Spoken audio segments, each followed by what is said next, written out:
Okay. Is it turned on now? It is. Okay. We're live. So maybe what I could do, dear Lenny, is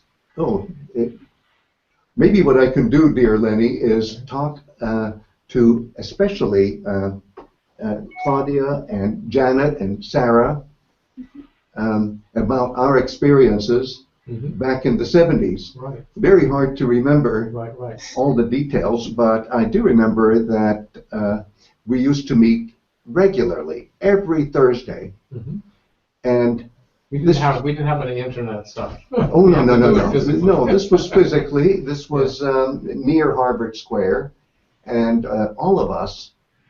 And it was mostly Douglas Frame, Leonard Muellner, myself, and sometimes walk-ons. Yes. I think that would be the way to describe it.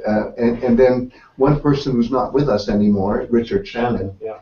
And what we would do is talk shop. I think talking shop is the way to say it. Right. And talking shop was not concentrating on our professional anxieties.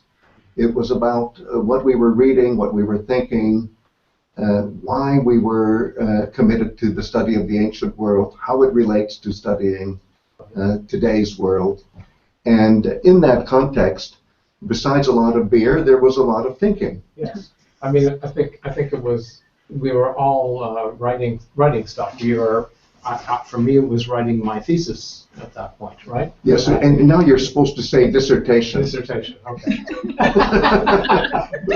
British still say thesis, but in the United States they now say dissertation. Is very hard for me, but and the thing is, we were working on different projects or stuck on different projects. Sometimes it was being stuck. Yes. And one thing that would happen is somebody would say something, and then suddenly the rest of us would think differently about that something. And Lenny has a special gift for that kind of thing. Every time I think I figured something out and I try it out on Lenny, there's a whole new world that opens up, and that's what makes things so exciting. That's what you do to me. Well, but we were doing this kind of thing with each other, and my big takeaway is that sometimes after these Thursday meetings, where we would talk shop about Homeric, archaic lyric, tragedy, prose, whatever, and how they relate to things that we see in the modern world or our overall reading experiences. When we were finished talking about things like this, you'd either go home and go to bed and go to sleep, or you might want to stay up all night and write and write and write. And when I say write, it's not the usual way of thinking about writing, because who were you writing for? It wasn't writing for your career. It wasn't because, oh, Lenny has to hand in his dissertation, so he's writing for that reason. We were all writing for each other, and I think that's the big takeaway, and that's what this beautiful Hour 25 is recreating, and it just warms my old heart to see this kind of collaborative work. It's such a beautiful thing. And where you work and think in order to contribute to a community. Yeah, right. And you help each other in a generous way. I mean, that was our mantra, right? We all believed that we had something to contribute. Yes. We were not trying to undercut each other. We were not competing. We had the feeling that there was so much to do, but there was no, that each of us has a lot to contribute. Yes. And we have this kind of same kind of spirit that I see in these people too. Oh yes. Everyone's boosting everybody else. And so it's such a delight to meet Sarah in person, to meet Janet in person, and I hope we can also meet live at some point. But even if we don't, the beauty of this whole community is that it's dynamic. It keeps growing. It's never the same, and that's how Plato defines what is poikilon. Poikilon is something that is never haplun, never simple, never one ply, and never one ply. every time you return to it, it's something different. Right. So one thing that I would really enjoy hearing is Sarah and Janet telling their stories about how they formed community, Right. and whichever one of you starts, it'll just give, I'm sure, both Lenny and me such a delight. You'd love to hear it. Well, it's about listening to what other people are saying about the things they're reading, and also, as you were talking about, finding something in a passage and then seeing how that makes a connection to something, and sharing it, and just the sheer delight of that, and then seeing other people's responses, and they have maybe a different take on it, or they take a different point of departure, if you will, and that is just so exciting. I really love it. Right. And I think we've taken so much inspiration from you guys that we're doing the same thing, I hope. Yeah, it is exactly what you described is exactly what we That's were doing. it. Yep. And so what is this? This is continuity. Yes. And I love the way Platonists, I don't like to call them Neoplatonists anymore. They're just Platonists, even if they're 5th century CE. Right. And they like to call each other diadochos, which is not so much successors, but continuators. Uh-huh. Uh-huh. And So you're a piece in a chain, right? it's a chain, and it's a chain that keeps on going, and it's intergenerational, and it not only won't stop, but it'll keep changing. Yeah. Mm-hmm. I think what's one of the things that I've been thinking about is that the context that this all started in is that of the massive open online, whatever we're going to call it, okay, which has a spirit of idealism about it, and that really leads directly to this kind of thing, I think. Oh. And it's best, right?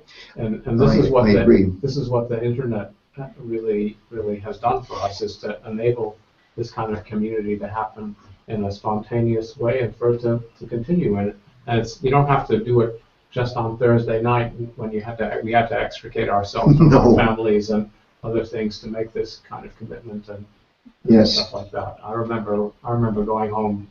I remember doing exactly what you said. At one point I lived in Waltham, and we had an apartment and one floor was the attic where I had my office or study. Yes. And that was where I wrote my thesis. So I would go home and climb upstairs to the attic very quietly because everyone was asleep and be working, right? And what you just said about MOOC, where we started thinking of it as massive open online course, but then we started talking about massive open online content. Right. And then I now think of it as a trifecta, not just content, but also conversation and community. Yeah, I think so content, conversation, community. All these things come together in this amazing way. And I had this thrilling moment just a couple of days ago where I was lucky enough to be at a dinner that was also attended by Susan Hockfield, who was the president of MIT at the time that original press conference happened, where edX announced its mission. Right. And whatever the growing pains of edX might be, I love the idealism of reaching out to so many different people of different socioeconomic groups, of nationalities even, and generations. And generations, yes. Yep. And so that's when I started really getting into the 3 C's, which is, just to repeat, I hope you like this, is not just course, but also content, conversation, and community. Yeah, I think that nails it.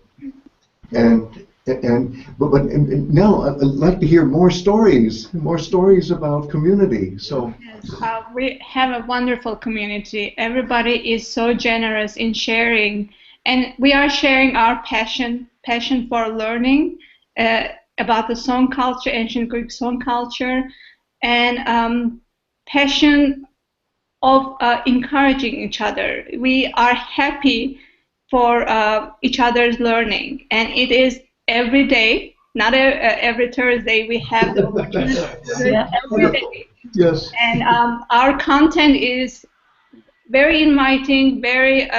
We are very energetic. Everybody is chiming in. You know, our Friday Cafe, Myra Muellner is doing a great job with that. And we have, our book club is growing. We have new faces every day.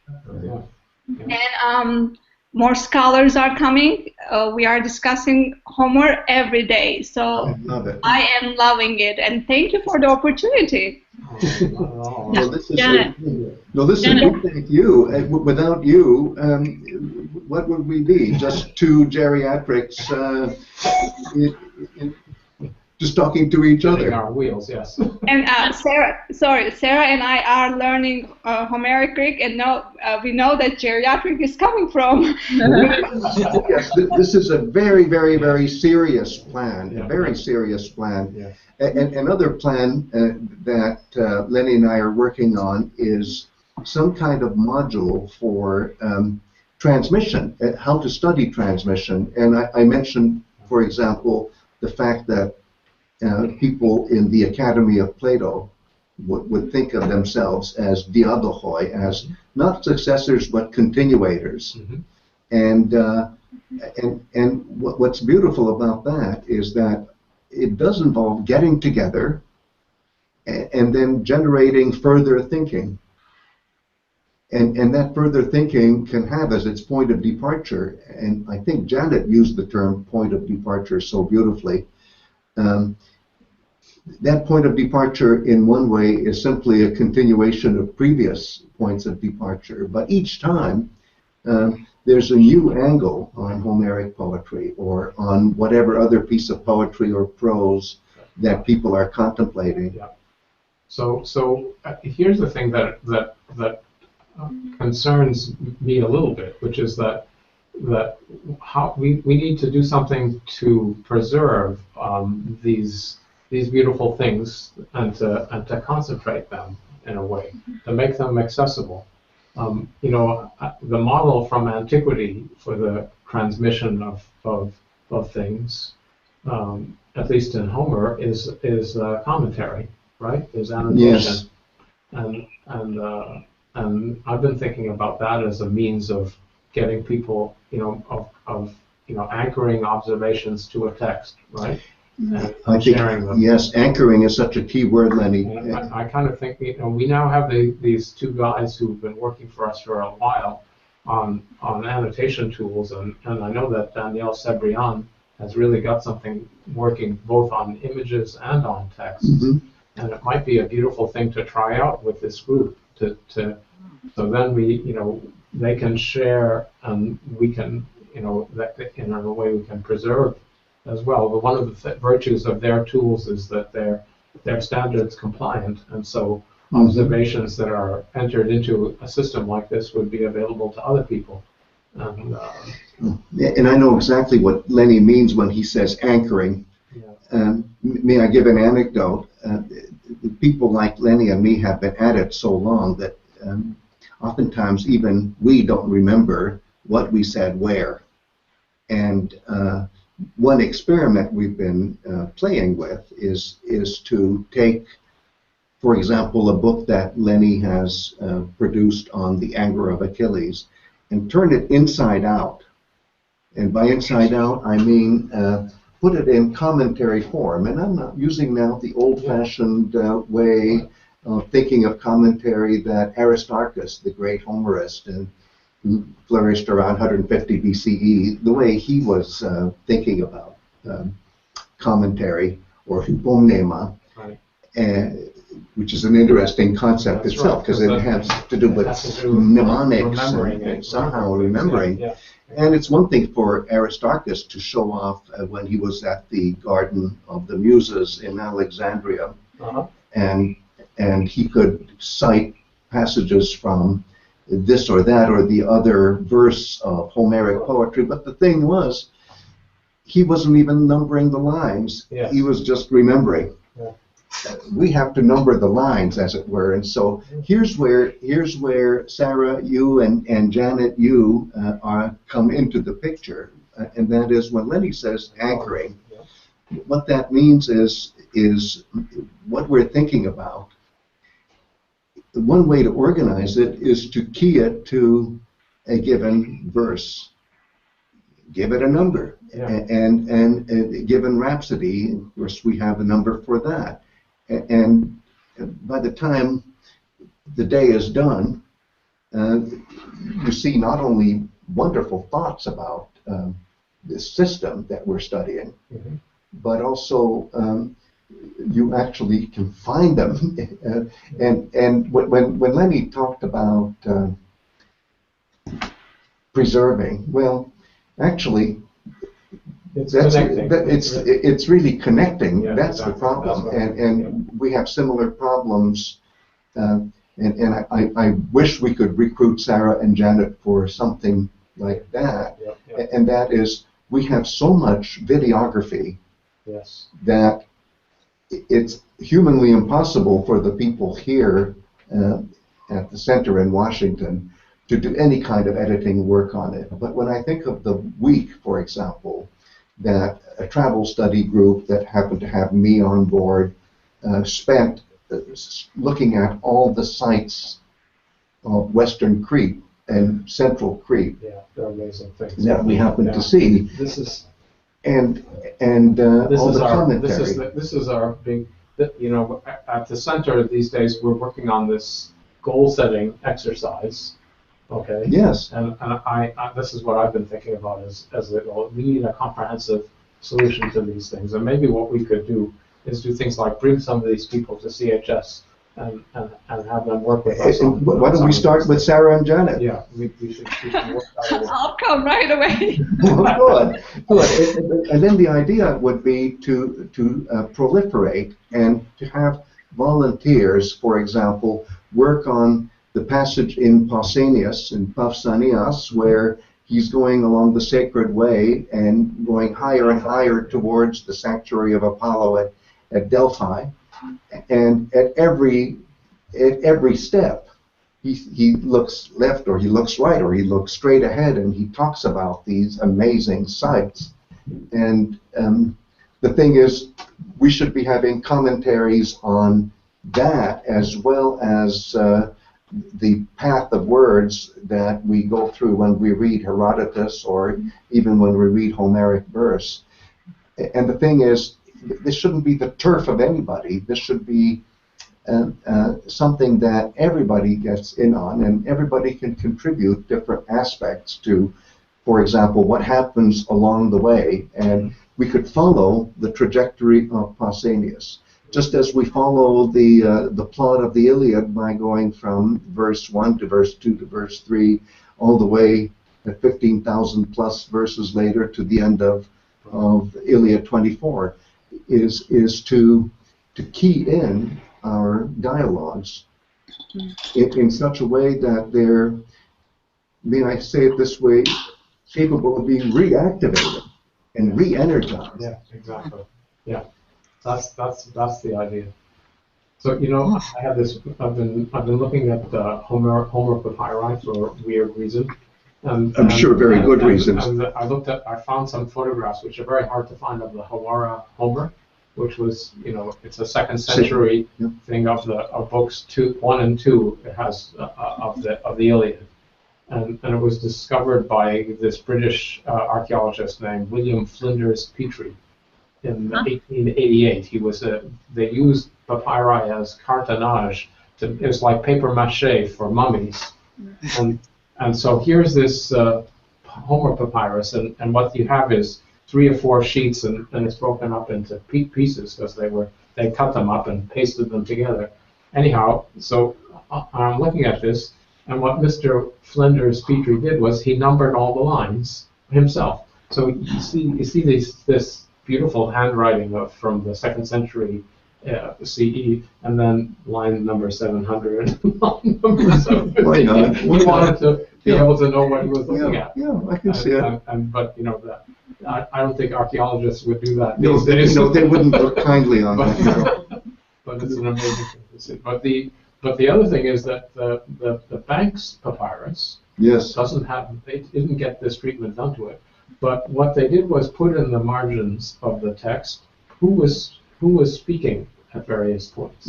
Like it says Priamos, LLA, Achilos, okay? So that they could, it's like a point de repère. It's like, here, I can find my point because this is Achilles' speech to Priam. Yes. You know what I mean? So they marked all of it. That was their way of finding their places, I think. And it didn't go very far, but at least they got them somewhere. But he got them somewhere. And if Sarah and Janet are interested, we could send some of the work we've done on both the Hawara Homer and the Banks Homer. Right. Because they also have wonderful accentuations, which are not really accentuations, but they're markings of the high points of the melodic contour of hexameters as they were recited, even as late as the 2nd century CE. Yeah, it's not about accent. They don't have the accents that we all learned in school to put on Greek words. They just have a couple of accents a line.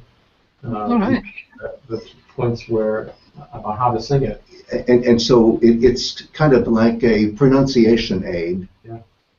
So many wonderful things, but again, there's such a lack of man and woman power. Yes, but I think the video is a huge thing. But I think what we need. And I think we should really work on this and can quickly is setting up. We now have these texts, these translations that and now they're starting to generate new ones. Yes. And there are these beautiful conversations that are going on. What we need is to set up a system so that these wonderful people can start to attach their observations to the text and hand them on to the next generation. Or to use Lenny's earlier word, anchoring. Anchoring. Yes. And anchoring would be retrieve. In the case of Homeric poetry, it would be the so-called book number and then the verse number. And in the case of things that, let's say, we discuss, I could see author stamp and date stamp. Yes, they'll be part of it. Yeah. And so on and so forth. Yeah. But one thing that's missing in this picture is the voice of Claudia. Yes. It brings us all together. Yes, and Claudia brings us together, and she is the energizing force, and she is the person that Lenny and I can be grateful to for finding the Sarahs and the Janets of the world, and organizing their obviously boundless energies, and that really excites me. So Claudia. Sure. Well, I guess I just want to say that we really appreciate getting to talk to you about the community, and we're just so excited. We recently passed 25,000 views in the last few days. And we have a lot of work that we're looking forward to doing, but we've already accomplished a lot in just a few months. And I just want to echo one of the things that actually Janet was saying before we got on. We sort of had a little pre-conversation, and she was talking about how important Hour 25 is for a lot of people, because when you, and Sarah too, we were talking about this, when you are excited about a passage right now, or you're excited about a reading, Homer or otherwise, now people have an intellectual community where they can go and share that passion and excitement, no matter where you are, right? This is an online community. You can get connected, and Heroes X is an open project, and so anyone who has participated in that is welcome to join the conversation. And so it's such a beautiful open conversation. And the other thing I would just highlight is something that I think we've all touched on a little bit, but more so you, Lenny, and Greg have been hitting on it, which is this idea that the work that we can all do together as a community will invite us to build all sorts of skills. Reading Greek, learning Greek, learning to read, annotation, but also technical skills, right? And I think that's something that has been very exciting and invigorating for the Hour 25 community to date, because they see that they're developing all sorts of skills. WordPress skills, online skills, using online tools to collaborate. So it's fun. It's fun. The people are beautiful. We're thinking about beautiful things. You know, every day we get up. What can I say? It's a joy. Yeah. Yeah. Oh, it's a wonderful thing. It really is. It's a marriage of this intellectual idealism and digital technology and wonderful content and people who are really passionate and can do things with what they're learning. It's just great. And among the generous and generous, yes, so the generosity is key for us. The collegiality is something that we've always has always been part of our interactions. Right? And one of the ways I would love to see this conversation link with conversations in the future, if Sarah and Janet and Claudia agree, is maybe to bring back Sherry Turkle into the discussion. Sarah and Janet, you might not have heard about our contacts with Sherry, but she is somebody who is very interested in the dangers to conversation that can happen with MOOCs and similar innovations. And for her, conversation is the big word. Right. And for Platonists, I guess we would say dialogue, or dialogic principle. But I would love to see Sherry actually talking with people like Sarah and Janet, if that's possible. Right. And since Claudia has already interviewed Sherry before, and Sherry has interviewed Claudia, that might be an interesting follow-up. And Sherry is working on a new book that will be very much about both the delights and the sorrows of MOOC, and I think she would love to hear the kind of things we were talking about. Right. To see what's going on. I think that would be interesting. Yeah. But I know, speaking of generosity, you've been very generous with your time, and I know we're fitting in conversations probably where you have many other tasks to get to. So we should probably sign off, but I hope we can have more conversations like this very soon. I really appreciate your time. And by popular demand, we must bring back Sarah and Janet, and preferably bring them also to the center in Washington. Exactly. We'll work out a plan. Okay. Great. And more things ahead. Okay. Thank you. Thank you, Len and Greg. Thank you. Thank you. Bye bye. Great talking to you. Okay, so I'm going to stop. Bye.